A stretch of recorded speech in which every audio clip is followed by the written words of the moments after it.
I just seen you the other day, walking around with who is your new babe. Don't you say, no you didn't say a word. Ladies and gentlemen, it's another episode of the Tone Tailors Podcast. I'm your host, Levi McCurdy. Welcome back. And in today's episode, we have a handful of guests. Please welcome the members of Azayah Pugh. We have Azayah, Yoakum, and Trevor. I hope I said his name right. You know. And of course, we have their friend Terian Mack, who is here with us as well. Gentlemen, welcome. Thank you so much for your time today. I can't wait. We just had a little bit of a conversation, just kind of a little bit of an icebreaker with everyone before the call. And I think we're all gonna, I think it's safe to say after this, we're all gonna be lifelong friends. So basically, guys, look, here's the deal. Terian, we're gonna kind of start with you in the world you're in.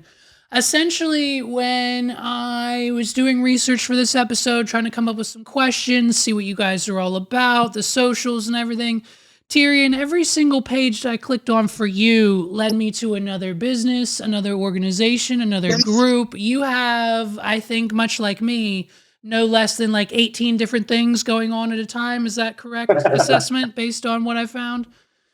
Definitely, like no less than 18, yeah. Right. Something like that. Yeah. So man, introduce yourself. Who are you? Where are you at? What do you do? Where have you been? Let the people know. Terian Mack, go. Yeah, who am I? Where am I at? What do I do? So I'm Terian Mack. I'm in Lancaster. I'm from Lancaster. I guess as a child, in my childhood, I was like 11 or 12 when I did get to stay in Reno, Nevada, with a family member. So that was like like once you leave your hometown for the first time or whatever, and you see the world, you're like, oh shit, like there's more going on. So that was my like wake up. I come back. I'm a teen. Again in Lancaster, like 10th grade was as far as I went. Like I stopped 10th grade was when I stopped going to school really.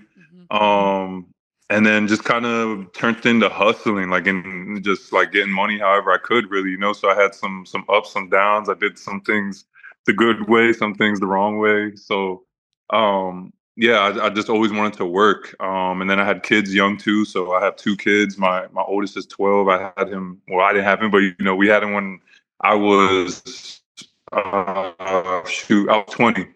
And he's 12 now and I'm 32. So yeah, we're good 20 years apart. And then I have a daughter too who's 5. So with all that being said, like I'm in Lancaster and a musician, producer, songwriter mainly. And I'm like, dang, like I'm grinding for myself to become an artist, to become known, build my network and my business and do things. And I just started like leaning more into mentorship, and it started with like art programs that I was doing in schools and local stuff. And I just realized how much like when you work in creativity, how freeing it is for the person who's being creative, like no matter what it is. And then me being a producer, artist, and meeting young kids or people younger than me who are actual artists or instrumentalists or just super talented, or I seen whatever in them. I'm like, oh yeah, I got to start something where it's like I'm helping people in music. It's not just artwork. So then my business, which I was doing the art programs through, turned into a label. I did a class. It's called the Class for Independent Artists. The first class was at Millersville. So again, in Lancaster, just building my business up and my reputation and things. I did my first class through Millersville, met a bunch of artists. This was in 2023. I started doing like community events, and then that's actually where I met Azayah. So then Azayah comes into the picture, and now it's just like I just work with a bunch of artists locally, but then also a bunch of artists outside of Pennsylvania too, just all over the country. And then I also work for a production company. I'm wearing their hoodie right now. It's called Arena One. This is a production company that is working out of Rock Lidditz at one of the studios at Rock Lidditz. Oh yeah.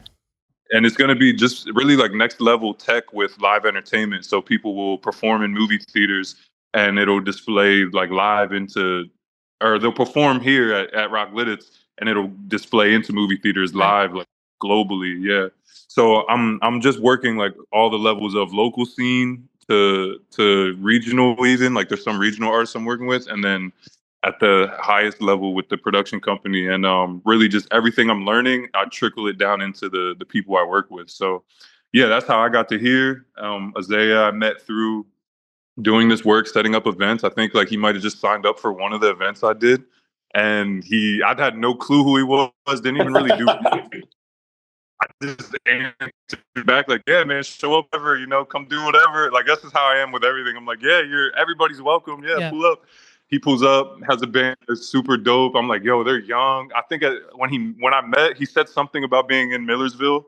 And like I said, I did this program through Millersville and it was free for all the students. So it was one of the things where I'm like, dang, I think like I was supposed to meet him and it just didn't happen when I thought it would. But now we met and I liked his music. And then since then, it was just like he pulled up and supported for everything. Like all the events, he was showing up. He was just always had good energy, had his own team around him, his friends, family. Like it was just cool to see. And like I was ready to support that.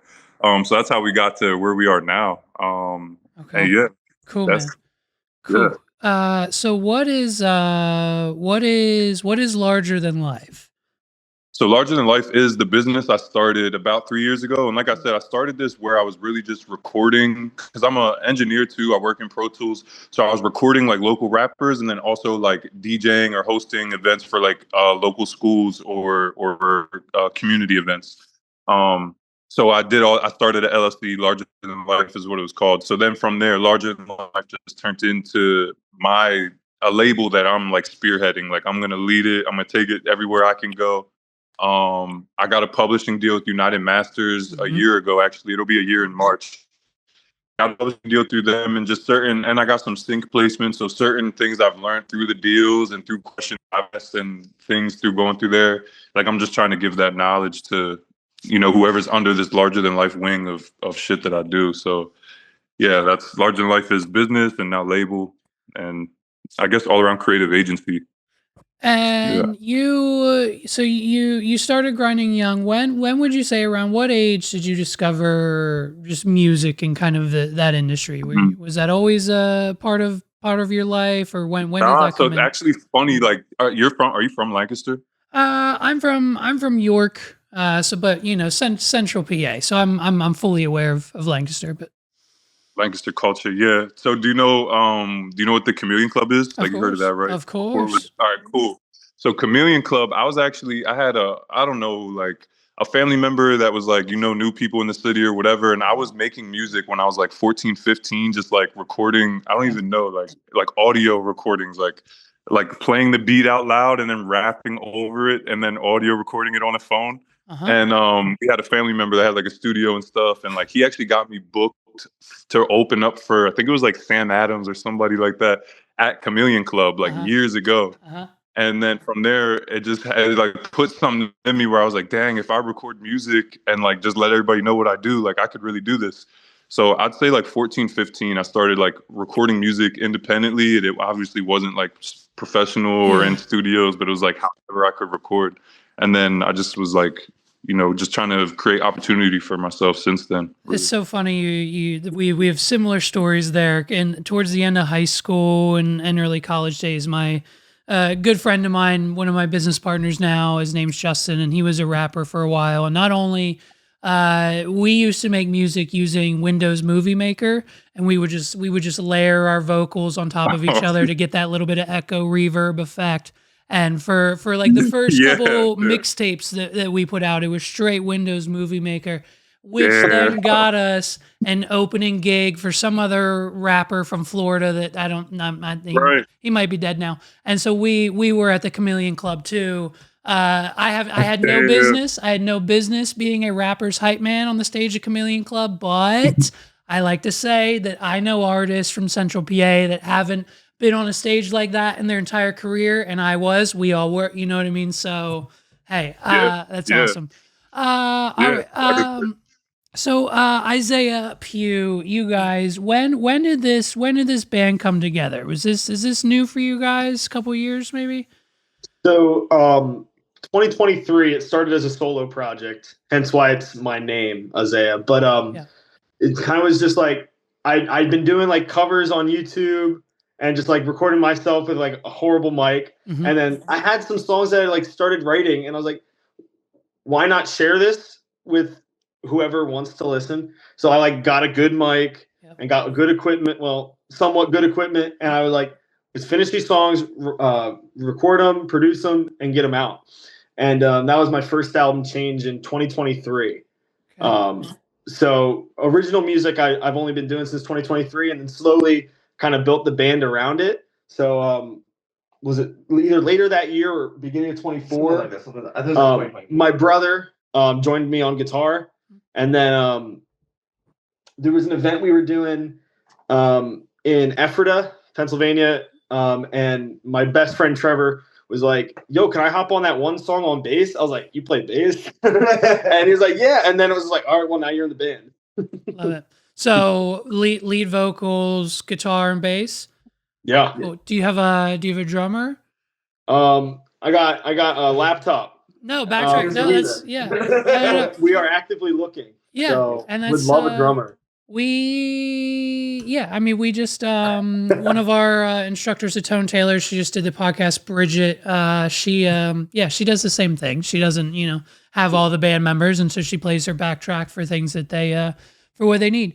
And so, okay, so we're roughly about 3 years in now, which just props off to you guys. We're gonna jump into it here in a moment, but your album New Era that just came out was clicking around on there this evening, and like I said, I've known artists and people from middle school, from high school to college, all the way back, and I'm talking like maybe I've known them since like 2006, 2007, at least going on 20 years now, and some of them don't have the talents and skill set and sound as good as you guys. So props all around. Thank you.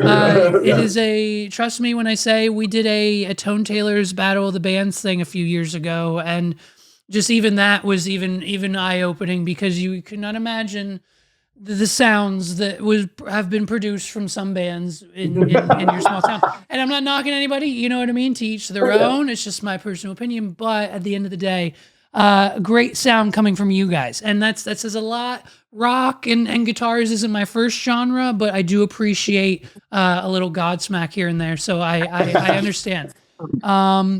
So I just dropped it.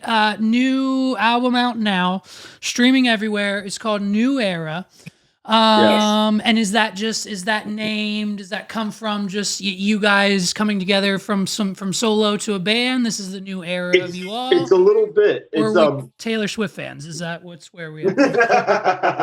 Yeah. maybe a little bit. Just a hair. But it's a little bit of like this album, writing it and recording it was really us coming together and like, we're a band now. Mm-hmm. But it was also more of locking in that alternative rock, mixing with alternative hip hop, like really locking in on that genre. Yep. So like between those two aspects, like turning a page and like, this is who we are. Yeah. And this is what we sound like. Yeah. No, that's great. Looking over it,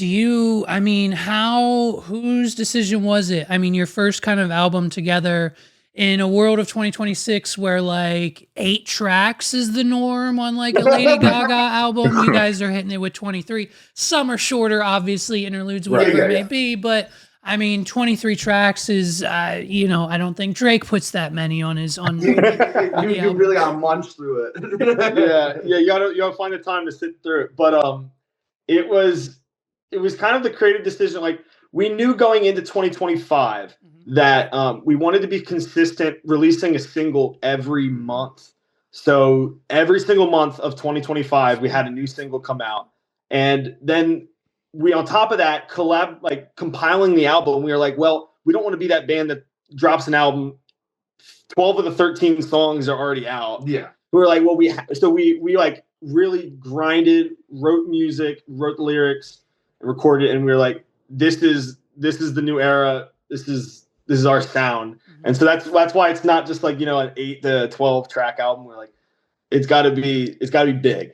Yeah, no, it's and was that recorded then in collaboration with you, professional studio setting, I'm assuming? Is that actually a lot of it, I have like a pretty decent like setup at my home. okay? But Terian has been huge with Larger Than Life, with getting shows and promotion and Gotcha. networking. So yeah. Gotcha. Okay. Assuming then Terian responsible for the show coming up. When's that? Zoetropolis this week? Yeah, definitely a team effort. Because even like the two artists opening up the show, that was larger than life too. So it was really just like us putting our brains together of like, how can we support Azayah's new album that dropped? Like, what can we do? So then, it instantly, for me being like, I always loved like the behind the scenes. Like I was the guy that was always looking up like the producers, the songwriters, the managers, like trying to find people's stories. So like I'd always just gravitated towards like creative direction and curating experiences. So it just started with like, all right, Azayah, like you dropped the album, like what do you want to do? Like what's next for you? Like what do you want to do with these? He's like, man, like listening party or like just perform the whole album would be cool. I'm like the whole thing. You're talking about all 20 something. You're talking about performing that. He's like, yeah, the whole thing. I'm like, all right, cool. So it's more like it's not even like a show. It's like an experience. Like how can we build this experience? So then it turned in like we literally all sat in his room where he's at right now and like made the flyer together, like put our ideas. So it was literally all of us putting our brain together for like how can we highlight Azayah and his album, and that's really just how it all came together.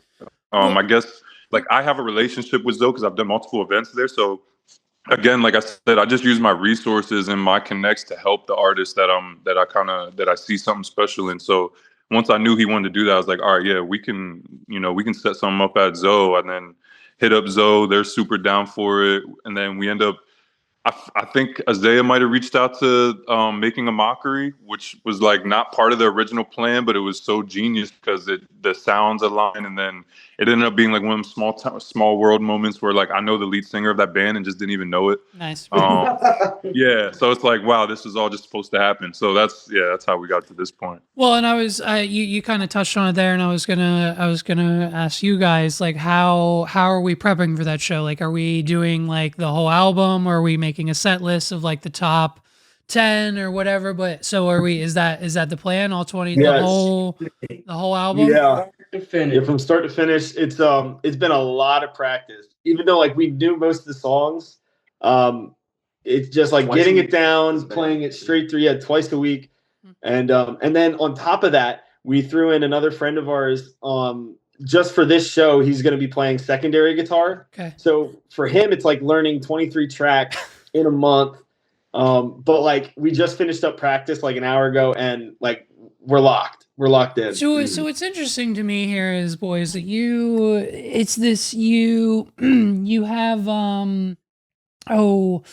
what word do I want to use here? It's this passion and drive that I'm not sure that I've necessarily seen. I mean, we're talking about your first album, your first kind of show promoting it. You've got a guest guitarist coming, and with your balls on the table, you're doing the entire thing from start to finish with two openers. And it's just going to be that type of experience. I mean, we're lucky if we pay $300 to see Post Malone and he plays for 20 minutes. So what do we, I mean, awesome. First of all, good luck. Second of all, and, third of all, I mean, is that, so where are you guys at in the sense of like, is it a big stage dream, or would you be content with like a All American Rejects backyard full of people type of party type of tour? Like what's the like where do you see yourselves maybe in 5 to 10 years, or what's the initial goal here, short term? I think dream for us is we love playing live. It's incredible. Like as long as we have an audience, we're happy. Backyard shows like All American Rejects would be incredible, but big stages would be insane too. Like, I actually talked to Terian. We were saying like, what's your dream? Like, what could you imagine yourself doing and you would feel fulfilled? Like your goal would be. And I was like, if I were to open for one of my favorite bands or one of my biggest influences, that would be a dream come true. And the trajectory we're on, 5 years would be insane, but it's plausible. And who's that? Who's that? Oof. Well, if we were to be the biggest thing ever, I would love to open for Linkin Park. Okay. I don't know if that's 5 years or 15. But like Linkin Park's always been a big influence. If we're going smaller, maybe like Never Tell, Silly Goose. They're awesome rap from Ashes to New, which is from Lancaster area. Of course, yeah. Yeah. Okay. You guys want throwing? If we, I mean, Linkin Park was pretty big influence for me, but like in terms of like this kind of audience, this kind of sound. I mean, I always was a Young the Giant fan, but it's not really exactly our sound that we're going for this new era, kind of. Linkin Park's good, and I'll tell you Yeah, what. Linkin Park's really good, honestly. If that does happen, I would like to. I'm not sure who we'll set it up with, but I would like to do a jumbotron moment with a lady who's We'll not find my a way wife. for you. Like, like I want a full viral I'm cheating on my wife divorce moment while you guys are opening for Linkin Park. No, but okay, cool. Yeah, so that's, I mean, I think that is I've always imagined, I mean, I'm a wedding DJ, so I'll DJ some weddings on the weekend. But I don't have my own mixes. I'm not doing EDM nights like Boss Ross is. I'm more of an entertainer. But trust me, when I go to a concert, say like Hershey Stadium or in Philly or whatever the stadium is, and there's like, an opening DJ just playing Pitbull on the stage in front of like 8,000 people. By God, I could do that. That seems like fun. Like that would be extremely fun. And nerve-wracking for most entertainers, but something tells me you guys would just be just fine. I feel like you thrive off of that energy, and it would just be another day for you. I like that. Okay, cool. So Terian, you had mentioned United Masters. What does that all entail? Is that you said a publishing deal or a record deal? What is that? Go into that a little bit. So United Masters, for anybody that's not familiar, right, it's a distribution / record company, right? So they do offer exclusive artist deals. They offer publishing deals. And then they also just do distribution at like for general anybody. Like if you're an independent artist, you could download the United Masters app right now and start releasing music, and it will be on Apple, Spotify, everywhere globally, right? Gotcha. So their whole idea was like, oh, they want to lead the way. The future of independence is something like that is their slogan. And they basically want to be the record label in your pocket. I got with them probably like 3 years ago or so, around when it was like all just like a mental shift when I chose to just start doing this shit. It's like stuff just started happening. But I had a meeting in LA. And had nothing to do with the label or anything. Had a meeting in LA. I meet this guy. He doesn't even tell me he works for a label. We smoke, we're hanging out. We're like, oh, you're cool. He's like, yeah, you're cool. Whatever. Let's follow up tomorrow and talk more. I end up finding out he's the executive producer of the ad agency that's underneath this label, right? So he's doing all the NBA commercials, the Allstate Farm commercials, just all these crazy commercials. And how it works is the label puts the artist music into these commercials, and that's their whole seller, right? Like, oh, sign up with us, and you could submit to be sync placements and get your music in commercials, this, that. Which unfortunately a lot of times it doesn't happen for artists, like whether it's the artist doesn't have their publishing signed up and all their I's dotted and T's crossed, which is why I do my class. Like I walk in my class for independent artists, I walk the artist through publishing your music independently yourself through BMI. I walk them through how I got my sync deals and what I learned through the sync deals. So without giving all that information in this call, it's basically just like I ended up getting a sync placement with them. It put a couple $1,000s in my pocket. Wow. Really changed my whole momentum as an independent artist. I got my own apartment. Since getting my own apartment from that sync placement, I've been able to pay all my bills from music and more opportunities that have happened from there. So I got this first sync placement with the NFL. That was a couple $1,000s. A couple months go by, I get like 3 different placements back to back for Overtime, which is an online basketball league and platform. And then I get another one, which was my biggest one, which was with Meta and the Ray-Bans. Yep. Those Ray-Bans that have the camera. Yeah, so all these back to back, like just started putting money in my pocket and basically fueled everything financially, what I've done from then until now. And that's, so I use everything I've learned from that to like teach in these classes and help artists. And like, even, I don't know if you know, but like our last trip with Azayah was like we went to Columbia Records. Like I could have, gone by myself and talked everything about Larger Than Life, or I could have brought the Larger Than Life artists with me to the meeting, which is what we did. So we just pulled up with a bunch of artists, went to Columbia Records, and that's kind of just the vision of doing that over and over with as many artists as possible. Even if it turns into getting artist jobs is kind of the whole point too. Like there was an artist that was on our team that was like, man, I would do an internship. I'm like, shit, well, that's an easy ask. Like, yo, is there any work he can do here for free and help you guys? Like, that's an easy ask. So yeah, that's kind of my thing is I just want to help creatives get in their foot in the door, meet the people, and then let them run with it from there. And what was so United Masters? Okay, so a couple follow-ups here. So you are you still doing those classes? Is that like actively something you do?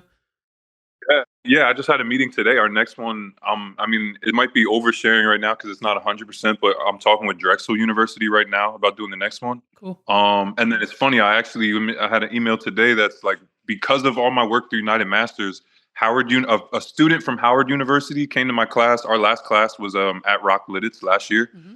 He came to that class from Howard to visit Rock Lidditz. Rock Lidditz told him, hey, there's this artist doing this class. You should check it out. He did my class, went back to Howard.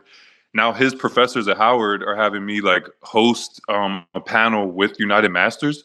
So it's like they have United in the email is like the top guys at United Masters coming to visit Howard University, and they want me to like curate and be like the host of the panel. Mm. So it's funny that like it's already aligning with schools that I didn't really have in plan. But Drexel, that was my point. We're doing Drexel next because the A&R that we visited at Columbia Records, he is doing a program with Drexel University too, and said he'd be like a guest speaker in our class. So, I mean, for anybody that's listening to this now, I guess our next class, you might want to be there. Columbia Records, A&Rs, Drexel University. Yeah. Now, is this the new? We've talked in the past with other artists and even studio owners and just people within the music industry altogether. Even the old owner of the Chameleon Club was on a few months ago, and I've kind of almost asked the same question, but is that the new wave? This whole independent sync process. You give them your music, you give them permission, and then boop, you wake up one morning and Facebook is using your song in an ad placement worth thousands of dollars that is now in your pocket. Whereas up until this point, one, I'm just now hearing about this type of monetization for music for the first time. And two, it's only been like, hey, if you're on Spotify, you'll make 3 cents. So is that where we're at? Is that where we're headed? Is this new? Has this been? Maybe 3 cents. Yeah, maybe 3 cents. Like, isn't that the crazy part too? It's like you get a fraction of a penny. Yeah. And that's like something I really like try to get through like to any artist I work with is like, you can build your fan base can pay your rent. You don't need to go get streaming to you don't have to have crazy amounts of streaming to pay your rent. Like if you have 30 people that are solid fans that would each pay you $20 a month for whatever it is. That's why like an example I had given Azayah because he is good with tech, music tech. Mm-hmm. He's helped when we did, I don't know if you know, but we set up a tour independently. Like he helped set up equipment on tour. Like not every artist could walk in the room and be like, oh, I know how to set up this PA system or whatever. Right. So with him knowing tech and things, like I was like, man, for you could list a bunch of services and just provide these services monthly and you wouldn't have to work at a grocery outlet no more. Like you could just go, I have all these services that we provide monthly and as long as I get a couple booked every month, I'm paying my rent. Yeah. It's such an interesting journey to see how everyone handles it differently, right? We've got people, I know people who have just quit their jobs and put it all on the line to start their own thing. And I'm sure for the first 12 months it was rocky, but then maybe eventually they figured it out.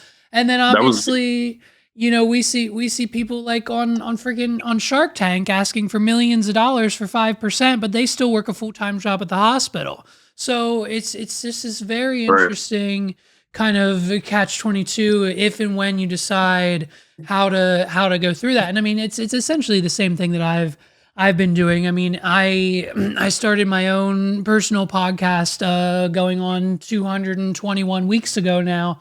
3 or 4 years ago. And by God, trust me, there's plenty of episodes where I say this episode's sponsored by this, and that. It's just an affiliate link. We've made it maybe a couple $100 randomly throughout those couple of years.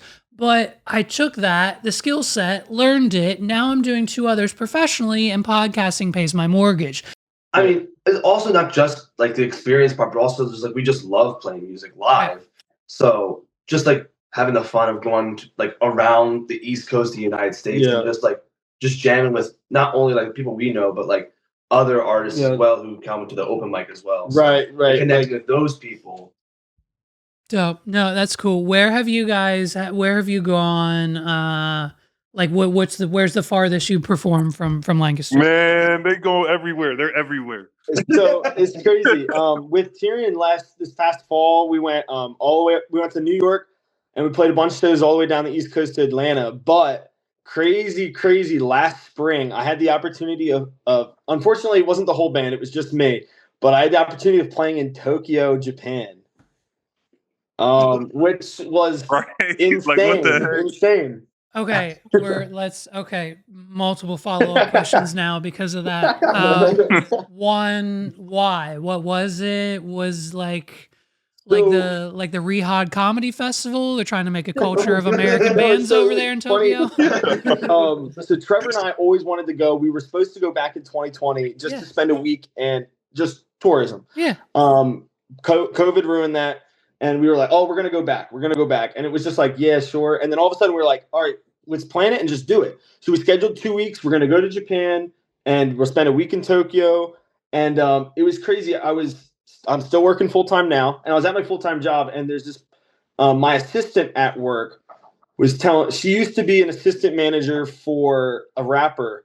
And she's like, yo, just reach out to everybody that has a website in English in Japan until somebody says, yeah, you can open, or yeah, do this open mic. And so I was like, all right, that's crazy idea. It's not going to happen, but I'll just do it. Yeah. And the first one I reached out to, which was Ruby Room Shibuya in Tokyo City, I was like, yo, I'd be down to perform this night, blah, blah, blah. And they were like, all right, you're in. Yeah. And I was like, that's crazy. Okay. And so then you proceeded to fly from the East Coast of the United States all the way to Tokyo, Japan. And that was with, you took your guitar with you, or? So I brought my laptop. Okay. Because I don't trust guitars on an airplane, sure. But yeah, we brought the laptop, commercial flight directly from JFK to Hana to Tokyo, which was a dreadful, 14 hours. You had a great time. I know what you're talking about. It's the longest 14 hours of my life. Yeah. But yeah, we went, checked in where we were staying, and then a few nights went by and we popped into Ruby Room, and they were like, yeah, just plug in here and run it. Nice. And how did the people who were there respond well to that sound, or what was the kind of experience there? Yeah, well, I was lucky enough that I'm pretty sure just about everybody in that room spoke English. Sure. Not as first language, but they all spoke and understood me, and we were able to communicate, which was like my biggest fear. Mm-hmm. I was like, oh, like it's fine if I mess up on stage as long as I can talk to these people. Right. But went up, performed, and like they all seemed like they were like rocking and headbanging and dancing along. And then afterward, I was like talking to people, and they're like, "That was incredible. It was really cool." And then we got to network with some other people, some artists and a band from Tokyo, including some other people who were traveling through. So it was a really awesome, like, eye-opening night. Is that now that's your go-to pickup line for the lady? Like, hey, I've performed all over the world. Okay, you ever heard of Tokyo Drift? I was almost in the movie. They were filming it as I was performing on stage. You can hear my song in the background of the movie is what you should tell them. No, man, that's kind of, let's just say, it kind of seems like everything fell into place, just kind of, but you also, again, just with that hustle mentality, right, kind of created that reality for yourself. Like everything is a no if you don't ask. That's right. It is such a very, very, very, very Gary V type of situation. I love it. I think that's Damn, that's cool. That's so cool. Japan's definitely on my list. Every time we have to decide to go somewhere, it's the wife has the final say, and it's usually a beach. But one day I will get to Tokyo. I'm assuming You have to go. I'm assuming you experienced sushi, Pokemon, and 7-Eleven while you were there as Yeah. well. Yeah, that among many things. 7-Eleven was the spot. Yeah. Sushi, we hit More ramen. Yeah. Ramen, yeah. Ramen was Killer. incredible. Love that. There's so much. We did so much. We could talk for a day straight. Actually, another thing from if you look at the album art for Oh, yes. All Night Long, it's Okay. actually a picture of Tokyo Skytree that we took in Japan. Yes. Okay. So, like, not only did we just get all these experiences and bring back everything, but we also brought back some of the experiences and put it back into the music. And Japan in general, and Japanese music, was a factor in creating All Night Long, the All Night Long on the album. Yeah, the new version of All Night Long on the album, heavily inspired by like Japanese rock, Japanese pop. I was and yeah, and the single artwork. I Yeah, had that one on earlier. Yeah. Did you go to like any other shows? Did you experience any Japanese music while you were there? Any other, or just entertainment in general? Music wise, we didn't go to too many shows. We were busy doing a ton of stuff all at once. We did get to see all the people perform when he played as well. It was a good mix of other Western people. There's a lot of Japanese artists as well. Yeah, so we did get to experience some nice live music. Who's the name of that one band?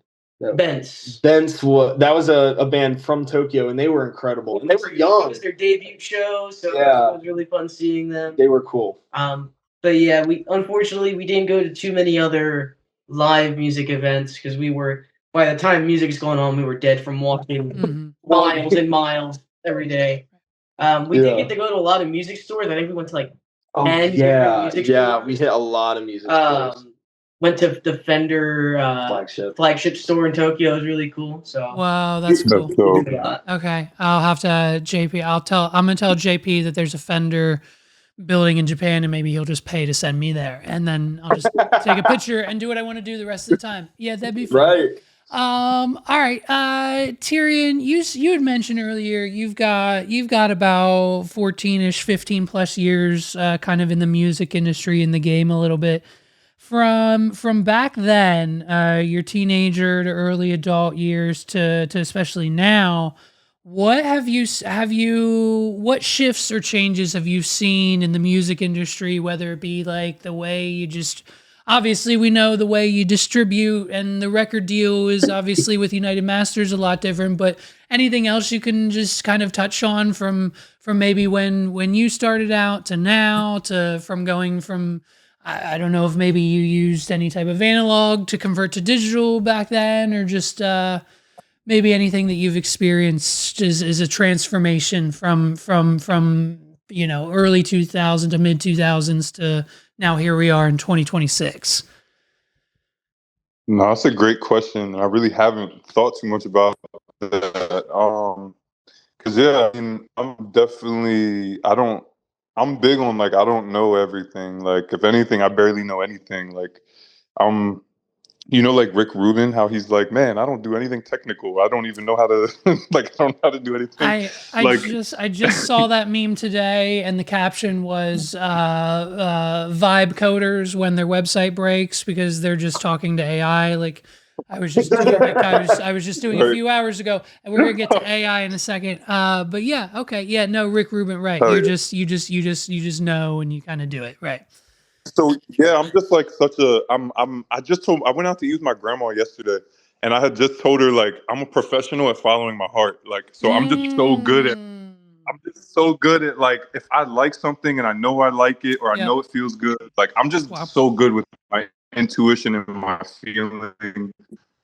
So like for me, like yeah, I mean I guess in the last like 10-15 years going from like I was recording just audio recordings. Then it was like Audacity. Like I'm sure we all know Audacity, right? It was a free program on like the school computers and shit.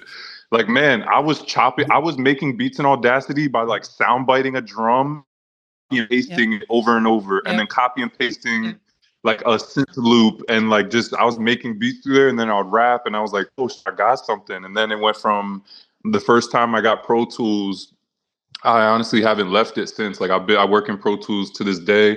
I don't know everything about it, but I know how to get the sound that I like and that I want. So much to the point where like there's so much of like my career that I don't overly highlight because I don't want to overly attach to it. But like the last couple years, like I worked with Kanye's camp, right? So like the Donda album, I was around for that. That Vultures 2 album. I actually tracked vocals for that. Like they paid for my flights, everything, flew me out. I was in the studio for, I don't even like maybe like 10 plus hours or longer and just tracked vocals. Right. And like, I know engineers that are 10,000 times better than me, but some of them don't leave Lancaster. Some of them don't leave Philly. Some of them don't leave New York. Yeah. So I'm just the person that put myself out there. So I guess like what I learned was just like to just keep teaching yourself because the opportunity is going to come. I'm not the best, but opportunities came because I just do it. It's you. You are, at the end of the day, you know how to give a decent service or produce or make a beat or do whatever, follow your heart, whatever it is that you're supposed to do. And I mean, same goes for the band, Azayah. It's a situation where, and I mean, I realized this years and years ago, that especially when you're going into business yourself, or you essentially need a personal brand around your business, it's 80 to 90% selling yourself first. And then they'll be like, oh yeah, you can do that skill set. Great. We need a new website, or we need an album or a beat or whatever it is that you're offering to that person. And you kind of nailed it on the head. You know that there are a million other producers and beat makers and people who do what you do way better. But Kanye's not paying for their flights. So there's obviously something within that. And I mean, I love that. I did magic professionally all through high school and college, getting paid to do that, to DJing weddings, to everything. I've been an entrepreneur since 2013, but only just started calling myself as such since like 2 or 3 years ago, just because I always had that. I'm like, I'm not an entrepreneur. I hustle and make money and have a bunch of businesses. And then it kind of clicked one day and I'm like, hey, it's okay to call yourself that, but at the end of the day, it's kind of, you kind of have to be when we're attempting to do and make money and sell our craft and our music on Spotify and get on the radio and do whatever it is that we need to do to succeed. I think that's awesome. Boys, making music, are we utilizing the artificial intelligence at all? Maybe helping with the lyrics, the sono? No, absolutely not. Background. We are definitely against the use of generative AI. To us, music is art, and there's something about the human creative process that we find special. Yeah. So I think I speak for all of us that we will continue to not use AI to generate anything towards our music. To us, it's purely a creative art that needs that human touch.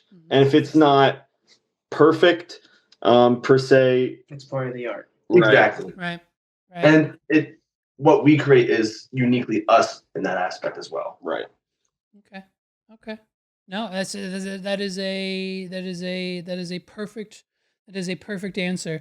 What about you, Terian, at all? Anything as far as I don't necessarily know what's out. I think Sono can help with beats and instrumental creation, but I don't just as an example, as I mentioned earlier in this podcast, Bridget, who's in a band with her friend, I think they'll use Sono sometimes if they just need a backing track to kind of help bring that sound together that they're creating.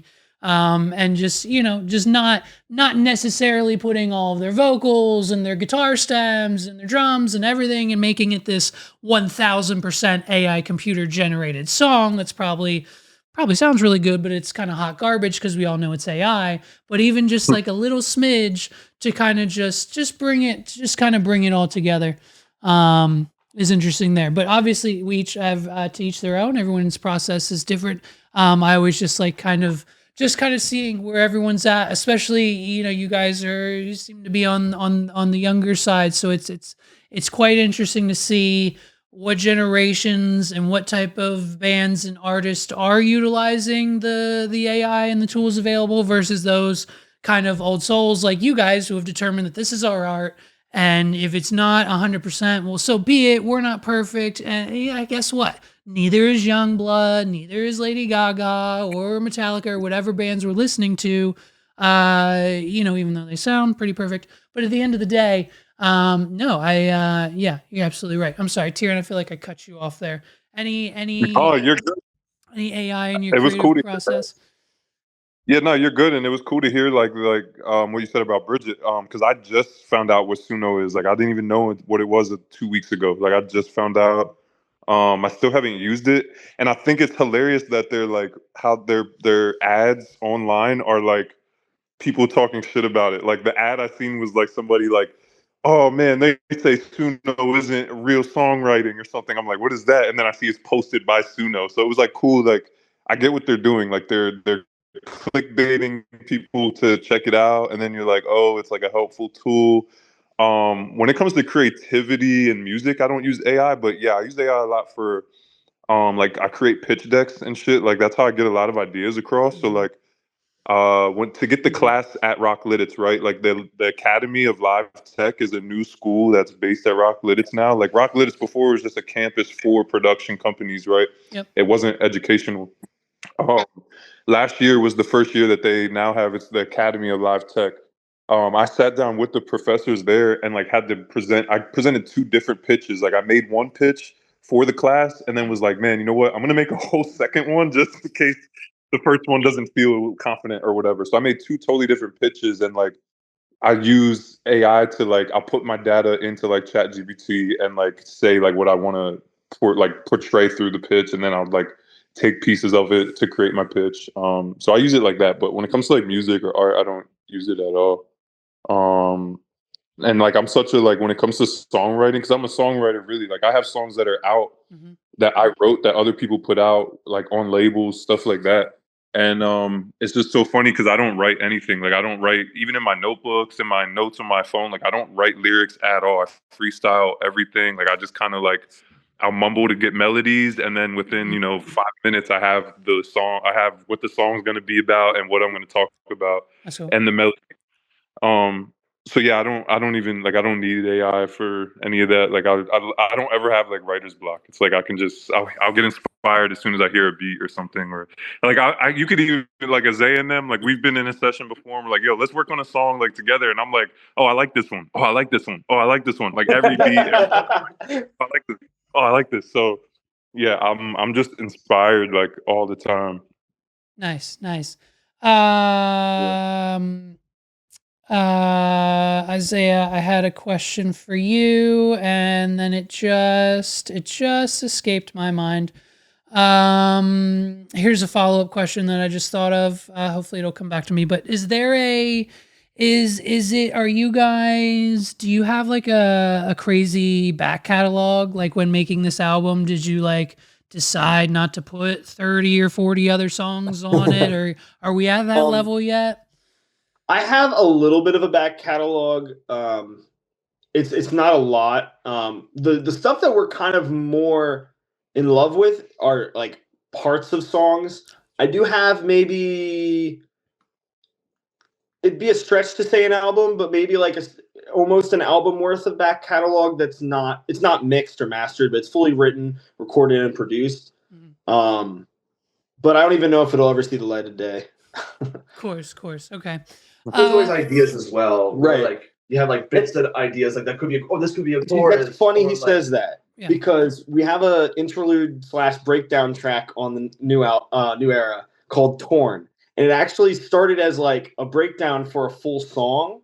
And I like kept trying to rewrite the verses and kept trying to rewrite the chorus. I was like, I don't like it. And finally I was like, I think Trevor was like, yo, what if you just change the intro of it and just put that as just like a breakdown and just release the breakdown. I was like, that's brilliant. So like use what we like and don't use what we don't like. So it's kind of funny. Yep. Yeah. So You guys were at Tone Tailors the other day, correct? Thanks for stopping by. Yeah, actually, Jakob and I actually popped in again this morning. Yeah, there you go. I had to buy a couple guitar strings, so Beautiful, beautiful. We have that footage, should be edited if it's not on our Instagram right now. By the time this podcast is out, it should be fairly soon. So be on the lookout for that. Some guitar demos, some things we filmed there. Let's do all three of you. You go into Tone Tailors right now. Say I give you each $5,000 cash. What is the guitar you are pulling off the shelves? Maybe with a little money left over, we get an amp or a pedal. What's that? What does a $5,000 spending spree look like? Azayah, go. We were in today, and I saw a nice PRS Clio. It was incredible. What color is it? And I was like, yeah, it was semi-hollow. It was like this. It was thick, and I was like, I want that. And I looked at the price tag, and I was like, in the future, that is a goal. But $5,000 would cover that, and then I'd probably get what would I get on top of it? Probably some pedals. We saw maybe a divided drive by Stomp Underfoot, only exclusively sold at Tone Tailors, maybe. There you go. Limited that stock. would work. Yeah. That would work. I'd put that in. We got wireless receivers. They had a pack by Boss. There you go. And probably like the dirtiest distortion pedal there is. I'd probably throw that in there. Maybe, I don't even know, a Big Muff and a DS1. I don't know. There you go. That's great. I love it. What about you, man? I mean, I was using that Stratocaster in a video one, the tealish green one with the gold hardware. Dude, every time I go in there, I see that thing like eyeballing it. I love that thing. It's a beauty one. And then I definitely think about getting a flanger pedal for a while. I don't have that on my pedal board. I mean, I know Bosch just came out with that rotary one to make it sound like a vintage rotary speaker cab. That'd be really cool. Add to my pedal board. And then I know I really could use like an amp head and a cab rather than just a combo. I mean, a combo is solid, but like I think you just get a little more sound and it's more from a cab and a head. So yeah, and I think we just got some IK multimedia cabs in stock, I believe. I could be wrong on that, but JP would be the one to tell you, I'm pretty sure. Trevor, what are you thinking, man? Are you a PRS guy? Martin? Not quite a PRS guy. I mean, my main instrument is bass, pretty much extensively. Well, Bridget will argue that the PRS line of basses are the best on the market. So you guys might have to debate that one, but go ahead. Sorry. I have to get my hands on one. I haven't been able to play one, so I don't know. Main right now, my two main Fender. I love Fender. Stingrays. I love my Stingrays. I have two. But Ibanez has a couple really cool basses. So probably some crazy Ibanez bass to get some fun shapes in there. Yeah. We just electro harmonics. Yeah. My whole pedal board is electro harmonics. So nice. Well, except for the tuning pedal, but I'd love to get more just crazy pedals from them. Throw them on there, have fun. Cool. Small plug, just because you're pedal boys. Good friend of mine, friend of Tone Tailors, friend of the show. Their names are Paul and Alan. They run a podcast called The Pedal Collaborative. If you haven't done so, check that out. They also have a Patreon. It's I don't know how much it is a month, but they do like free plugins every month. So on top of the podcast episodes, you get the plugins for the pedals, stuff like that. Check out the Pedal Collaborative. Tell them I sent you. Maybe they might give you a free Patreon membership or something. I think they even have a free tier. Something to check out if you're interested. All right, well, boys, I'll see what I can do about a $15,000 shopping spree. I'll call John and JP right after this, and they should approve that right away.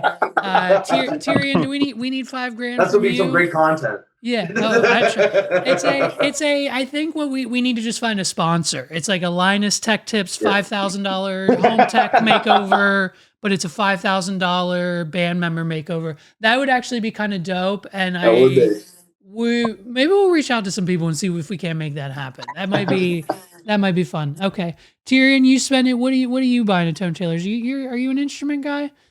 Man, so I personally don't play any instruments. I'm more of like sound design. Like I love playing around in Pro Tools with effects and just doing crazy shit. But my son has been playing guitar, and he's learning really fast. So cool. You don't gotta give me 5. You give me like 3. I'll let him go do a little some. Got you. No, we can, if you're not doing so already, Tone Tailors, get them hooked up with Bridget and plenty of other instructors for lessons if need be. Always. No, I actually really do want to look into that for him. That'd be cool. Absolutely. All right, boys, let's wrap it up here. Let's do some plugs. What have we got to promote? Azayah Pugh, we have a show coming up. When is that? Where is it at? Tickets on sale now. What are the deets? Yes. So February 12th at Zoetropolis, Lancaster City. We're co-headlining with Making a Mockery, and opening up, we got Lael and Tone Ruth, all 4 local Lancaster City artists. So local acts in Lancaster City at Zoetropolis. If you get your tickets in advance, $15. If you wait till day of, $20 at the door.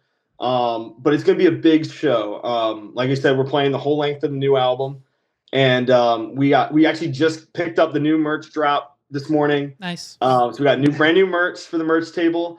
And we also, with the help of Terian and some local businesses, we got some raffles. That's right. Like Tone Tailors and some other local spots. That's right. So if you do go to the show, we've got some raffles going on. We're giving away a Tone Tailors gift card, correct?